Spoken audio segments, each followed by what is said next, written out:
نماز میں اکثر لوگ یہ غلطی کیا کرتے ہیں، اور یہ غلطی کوئی چھوٹی غلطی نہیں ہے میرے بھائی، بہت بڑی غلطی ہے، اور لوگ غفلت میں ہیں، انہیں خبر تک نہیں ہے، وہ نمازیں پڑھ رہے ہیں لیکن ان کی نماز سرے سے ہو ہی نہیں رہی ہے، اور وہ اگر اسی انداز میں پڑھتے رہے تو پوری زندگی پڑھتے رہیں گے لیکن ان کی نماز نہیں ہوگی۔ وہ غلطی کیا ہے؟ وہ غلطی یہ ہے کہ جب ہم اپنی تنہا نماز پڑھتے ہیں یا امام صاحب کے بھی پیچھے پڑھتے ہیں، کچھ جگہوں پر ہمیں پڑھنے کا حکم ہے، دعا وغیرہ ہے یا درود پاک پڑھنے کا، یا التحیات وغیرہ ہم پڑھا کرتے ہیں، یا ہم جب قرآن پاک کی تلاوت کیا کرتے ہیں، یا ہم کہیں فاتحہ خوانی میں جاتے ہیں تو وہاں جب کلمہ شریف پڑھنے کی بات آتی ہے تو ہم کلمہ شریف کا بھی ورد کیا کرتے ہیں۔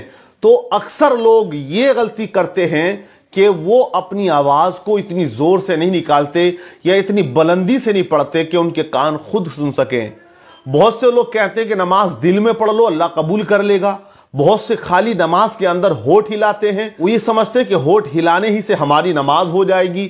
تو یہ بہت بڑی غلطی اور غلط فہمی آپ کے اندر ہے، اس بات کو یاد رکھ لیں، یہ بڑا اہم مسئلہ ہے، دوسروں تک بھی یہ بات آپ پہنچائیں، کیونکہ لوگ اس طرح کی نمازیں بہت پڑھ رہے ہیں کہ وہ اللہ اکبر کہہ کے جب کھڑے ہوتے ہیں تو دل و دماغ تو کہیں ان کا نکل جاتا ہے لمبا، اور وہ اپنے دل میں ہی سورہ فاتحہ پڑھ رہے ہیں، دل کے اندر ہی سورت کی تلاوت کر رہے ہیں، دل ہی دل میں وہ تمام تسبیحات پڑھ رہے ہیں، التحیات وغیرہ درود پاک پڑھ رہے ہیں، اور وہ یہ سمجھتے ہیں کہ اس طرح سے ہماری نماز ہو رہی ہے۔ تو میں آپ کو بتاؤں، اس طرح سے آپ کی نماز نہیں ہوگی جب تک کہ آپ کی آواز آپ کے کانوں تک نہ پہنچے، اتنی زور سے بھی نہ پڑھیں، ڈسٹرب ہو پاس والا، قریب والا۔ اللہ کے نبی صلی اللہ علیہ وسلم ایک مرتبہ مسجد نبوی میں جب داخل ہوئے، آدھی رات کا حصہ گزر چکا تھا، تو کیا دیکھا؟ حضرت عمر ابن خطاب رضی اللہ تعالی عنہ بہت بلند آواز سے قرات کر رہے، اور وہ اپنی تنہا نماز پڑھ رہے تھے، نماز تہجد پڑھ رہے تھے۔ دوسری جگہ پر حضرت صدیق اکبر رضی اللہ تعالی عنہ بھی نماز پڑھ رہے، لیکن آپ بہت زیادہ آہستہ پڑھ رہے کہ آپ کی آواز کوئی نہیں سن پا رہا تھا۔ تو نبی پاک صلی اللہ علیہ وسلم نے دونوں کو مخاطب ہو کے فرمایا، حضرت عمر کو بھی، حضرت ابو بکر صدیق رضی اللہ تعالیٰ عنہ کو، حضرت عمر رضی اللہ تعالیٰ عنہ سے ارشاد فرمایا آقا نے کہ آپ اتنی بلند آواز سے قرات کیوں کر رہے ہیں؟ تو حضرت عمر ابن خطاب رضی اللہ تعالیٰ عنہ عرض کرتے کہ حضور میں اس لیے بلند آواز سے قرات کر رہا ہوں کہ ہو سکتا ہے کہ میری قرات کو سن کر دوسرے لوگ جاگ جائیں اور وہ بھی عبادت میں مشغول ہو جائیں اور نماز پڑھنے لگے۔ حضرت صدیق اکبر رضی اللہ تعالیٰ عنہ سے ارشاد فرمایا آقا کریم صلی اللہ علیہ وسلم نے کہ آپ اتنی آہستہ سے کیوں قرات کر رہے تھے؟ تو حضرت صدیق اکبر عرض کرتے ہیں آقا کہ میں آہستہ اس لیے قرات کر رہا تھا کہ اللہ اس بات پر قدرت رکھتا ہے، وہ قادر ہے کہ وہ میری آہستہ قرات بھی سن سکتا ہے۔ تو نبی نے ارشاد فرمایا اے عمر، آپ اپنی آواز کو ذرا پست کرو، اتنی بلند آواز سے قرات مت کیا کرو، آہستہ کرو۔ اور حضرت صدیق اکبر سے ارشاد فرمایا آپ تھوڑی اپنی آواز کو بلند کرو، آواز بڑھاؤ۔ مطلب یہ ہے کہ نماز کی حالت میں جب ہم نماز پڑھیں یا قرآن پاک کی تلاوت کریں تو اگر کوئی شور و شرابہ نہیں ہو رہا ہے تو اتنی آواز ہماری نکلنی چاہیے جس سے ہمارے کان اپنی آواز کو خود سن سکیں۔ لیکن حالات جو ہیں وہ یہی ہیں، آپ بھی جانتے ہیں اس بات کو، جو میرے بھائی دیکھ رہے ہیں وہ خود سمجھ لیں گے کہ ہم کیسے نماز پڑھتے ہیں۔ وہ پڑھ رہا ہے لیکن کھویا ہوا ہے دنیا کے اندر، اور اس کو خبر نہیں ہے کہ اس کو قرات کتنی زور سے کرنا ہے۔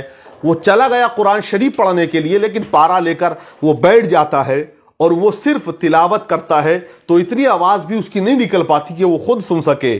لیکن میں بتاؤں، اگر آپ نے قرآن شریف ہاتھ میں لے لیا، باوضو ہے، تو آپ کو دیکھنے کا بھی ثواب ملے گا، قرآن عظیم کو چھونے کا بھی ثواب ملے گا، لیکن پڑھنے کا آپ کو ثواب نہیں ملے گا، کیونکہ آپ نے اتنی بلند آواز سے قرات ہی نہیں کی کہ آپ کے کان سن سکیں۔ تو آپ کے کان سنیں، اتنی زور سے پڑھنا آپ پر لازم و ضروری ہے نماز کی حالت میں بھی۔ لیکن جب ہم نماز جماعت سے پڑھتے ہیں امام صاحب کے پیچھے، تو قرات جب امام صاحب کرتے ہیں تو خاموش رہیں، لیکن جب ہم جاتے ہیں رکوع میں تو ہمیں سبحان ربی العظیم پڑھنا ہے۔ اتنی آواز تو ہمیں نکال لینی چاہیے کہ ہمارے کان سنیں۔ جب ہم جائیں سجدہ میں تو تسبیح پڑھیں تو اتنی آواز بلند آواز سے پڑھیں ہمارے کان سنیں۔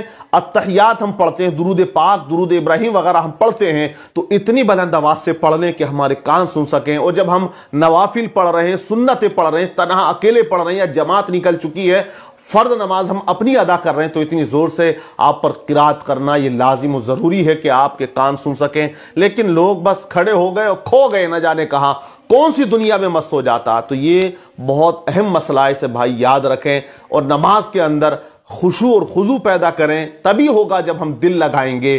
پہلے ہمارے اسلاف کی نمازوں کا طریقہ الگ تھا۔ حضرت علی رضی اللہ تعالیٰ عنہ کو آپ دیکھیں، ایسی عبادت آپ کرتے تھے کہ بس آپ کا دل جو ہے وہ نماز میں لگا کرتا تھا اور دنیا کی کوئی خبر آپ کو نہیں ہوتی تھی۔ ایک مرتبہ جنگ میں ایک تیر لگ گیا پنڈلی کے اندر، بڑا درد تھا، چھونے نہیں دے رہے تھے حضرت علی رضی اللہ تعالیٰ عنہ۔ کسی نے کہا نماز پڑھیں گے تب نکالنا اور ان کو خبر نہ ہوگی۔ حضرت علی نماز کے لیے جب کھڑے ہوئے، ان کے تیر کو نکال لیا گیا۔ نماز سے جب آپ فارغ ہوتے ہیں، آپ نے دیکھا کہ مصلی پر خون گرا ہوا ہے۔ آپ نے پوچھا لوگوں یہ خون کہاں سے آیا؟